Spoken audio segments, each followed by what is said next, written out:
5 गोळ्या 13 दिवसांच्या मरणयातना सागर मोहोळकरचा the end रगेल गडी अंगात पैलवानकीची रग आणि नावाचा दरारा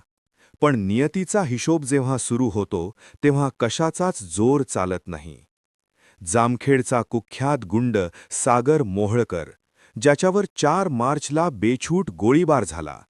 शरीरात 1-2 नाही तर तब्बल 5 गोळ्या घुसल्या होत्या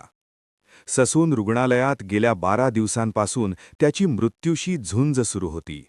पण ही झुंज साधी नव्हती त्या मरणयातना होत्या शरीरात घुसलेल्या गोळ्यांनी त्याला आतून पोखरलं होतं असह्य वेदना आणि त्याहून भयावह म्हणजे ती भ्रमावस्था तो स्वतःच्याच जगात ओरडत होता अस्वस्थ होता स्वतःची ओळख आणि शरीर दोन्ही त्याला सोडून जात होतं त्याला शांत करण्यासाठी चक्क मानसोपचार तज्ज्ञांना बोलवावं लागलं होतं 15 मार्चची ती दुपार अचानक श्वास कोंडू लागला छातीत खोकला दाटला फुफ्फुसांना सूज आल्याचा संशय डॉक्टरांनी व्यक्त केला प्रकृती इतकी खालावली की तातडीनं कृत्रिम श्वासोच्छवासावर म्हणजेच व्हेंटिलेटरवर ठेवावं लागलं पण शरीर साथ देईना श्वसनाचा तीव्र आजार आणि शरीराला बसलेला तो भीषण शॉक नियती आता क्रूर झाली होती डॉक्टरांच्या पथकानं शर्थीचे प्रयत्न केले पण नियतीला काहीतरी वेगळंच मान्य होतं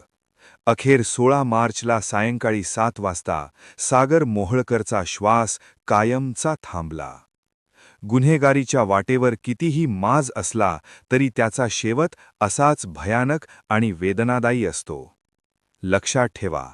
गुन्हेगारीची वाट कितीही झगमगाटी वाटली तरी तिचा शेवट फक्त आणि फक्त भयावह होतो पाहत रहा जामखेड टाइम्स